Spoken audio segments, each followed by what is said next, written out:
Well, when it comes to pageants, you see the glitz and the glam, but you might not always notice the heart and how contestants give back to their communities. We've already heard so much about Autumn Gunderson from DeForest is this year's Miss Wisconsin Teen USA. Beyond her beautiful crown, she's here today to use her platform to highlight an organization that means a lot to her and a different honor that she's received as well. Thank you so much for being here, for joining us. First of all, what is it like to be given this name, Miss Wisconsin Teen? I've been competing for the Miss Wisconsin Teen USA system for over 4 years now. So to be able to achieve this dream has just been an unreal experience, something that I've been dreaming of since I was a little girl. And I'm so excited to be competing on the Miss Teen USA stage. Fun fact, you are more likely to have a son compete in the Super Bowl than to have a daughter compete for Miss Teen USA. Oh, really? So it is a super rare, and I'm so grateful to be competing and to be representing Wisconsin. Well, congratulations to you. Thank you. And I know that you are also involved with an organization called Best Buddies. Yes. What is that and why is it so important to you? Best Buddies is an organization that works with people with intellectual and developmental disabilities. My cousin and my aunt both have autism, so growing up I saw firsthand how they didn't feel included and how schools weren't doing enough to support students with intellectual and developmental disabilities. I actually got involved with Best Buddies through pageantry, and through Best Buddies I've been able to meet my buddy named Kylie who has autism. Her and I love to go to Starbucks, we love to go to the zoo, and she's just really one of my best friends, and I truly love hanging out with her.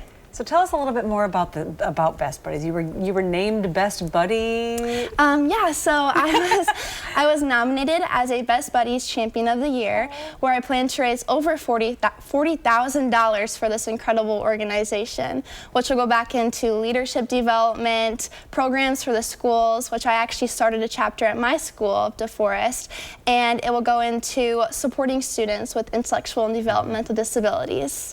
I've read on the site, Cindy Crawford said it's a lifeline to the joy of having and being a best friend. Yes. And you know, sometimes people can be isolated because of differences or different abilities. You know, is this, when you're with Kylie and you're together, I mean, just seeing her face, does that like fill you up inside? Yes, seeing how much fun and how much she's grown as a leader, being involved with the Best Buddies organization has truly made me feel so warm inside, so joyful that I've been able to change other kids' lives just getting this organization started at my school. That's wonderful. Now we have to talk about the book that you wrote. Tell us about the book. So I started a children's book called Rocks the Rottweiler Goes to School, which is all about anti-bullying and being inclusive to everyone. My platform is called Kindness Connects, where I go to different schools and talk about how students should be kind to one another and include everyone. And I use my personal experience of being bullied to make differences for other students. So through this book, I plan to go to all 72 counties in Wisconsin and leave a copy of my book in all schools across our state. And you just said you had that experience, this beautiful Miss Wisconsin teen. So it happens to so many people, and that's an important message to spread as well. That is a very important message, that it can happen to anybody, and no matter what you look like, you can be picked on, and that's what I experienced. And although it was a very tough time, I'm grateful that I had my amazing parents to help support me through being bullied, and now I'm able to make that difference for other students. Thank you for spreading kindness in our communities, and thank you for coming to visit us here. Thank you. And you have tears in my eyes now. Thank you, Autumn, and congratulations. Thank you.